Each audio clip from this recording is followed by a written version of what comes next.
Usually around this time we hear it's the most wonderful time of the year. But the reality is, for many people, it's not a festive season. Mental health issues is real, and there's a lot of misconceptions about mental health.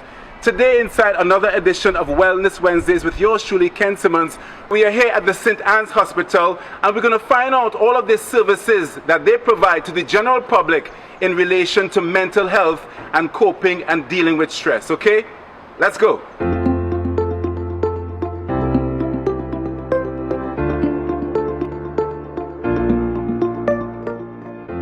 Everyone experiences stress at times. A little bit of stress is not a problem, but high levels of stress affects the body in different ways. And there are several factors that can contribute to us experiencing high levels of stress. We spoke with NWRHA's General Manager of Mental Health, Ms. Keisha Lewis, about the many services available to the public.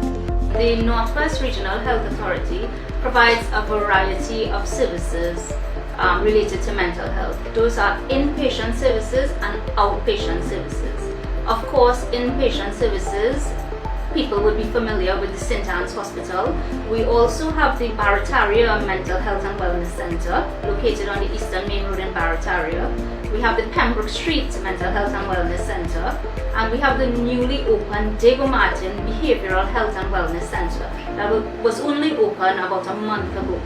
In addition to that, Ken, we run a number of psychiatric outpatient clinics located in the eastern region as well as the north central region.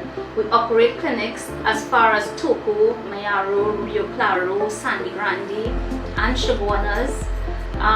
We also have services geared towards children. We have the child guidance services that operate on Pembroke Street. We also manage and operate the ARIMA Rehabilitation Center and the Substance Abuse Prevention and Treatment Center, which is located at the Pora Hospital.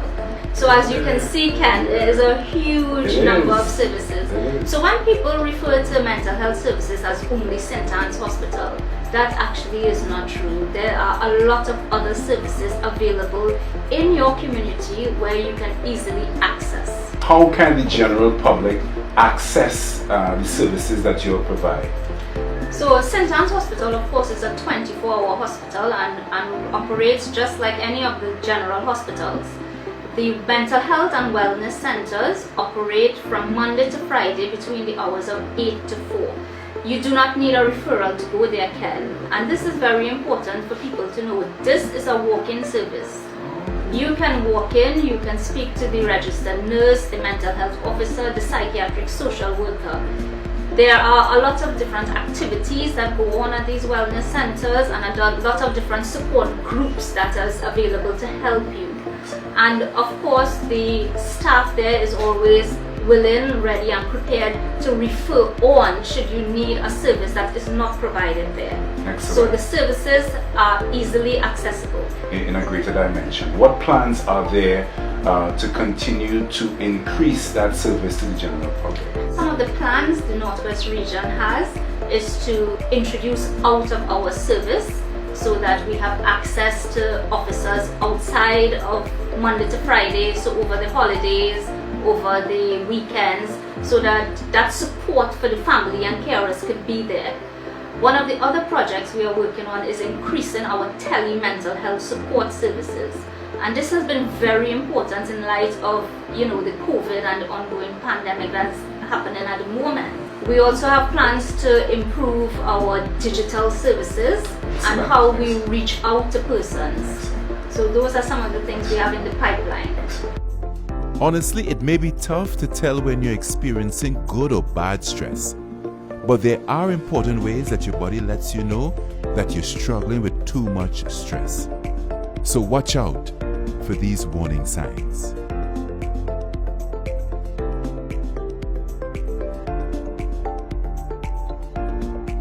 How do we cope with and manage stress?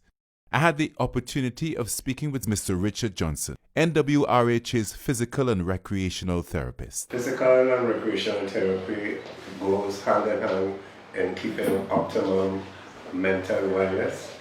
As exercise, prepare ourselves for all three phases of our being: mental, spiritual, and physical. Cost effectively, we could use the things we have at home. You could start, for instance, at your kitchen. You could grab 2 equal size anything in the kitchen: red beans, peas and carrots, water bottles. With them, you could adequately address the arms, mainly the bicep, the deltoids, shoulders as well. Across the dining room area, you must have a chair. With your chair, you can address your abdominal wall, both front and the obliques. You can do your triceps as well. You can even get a bit of cardio in using the back of your chair. And the chair is so lovely, you can even rest actively at the end of it all. And remember, there is no health without mental health. This is Jamal Glynn, music therapist at St. Anne's Psychiatric Hospital.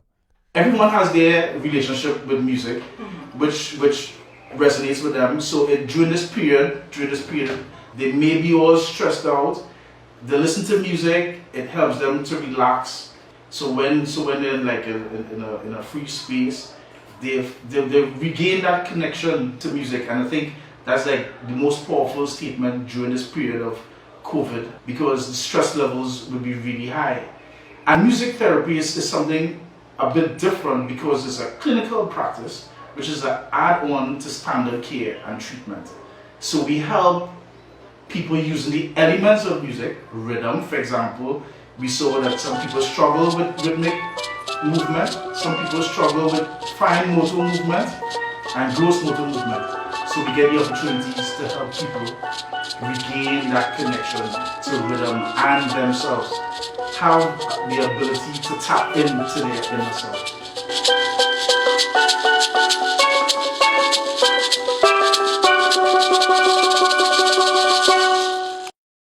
I also spoke with Sarah Suhon, art therapist at St. Anne's Psychiatric Hospital. Art therapy is an exploration of psychology and psychotherapy in combination with art making. You don't have to have a prior knowledge of art or experience with art. We facilitate a supportive environment where clients can feel able to express themselves and to go along a journey with me in helping to support their mental health needs. During this very unusual time, we know that it's been very difficult for people to be outside of their homes, and we also know that families are very much strained financially. And I think creativity is really important in those moments because it really encourages us to be innovative. So even if it's making a card for your family member this time of the year or baking something,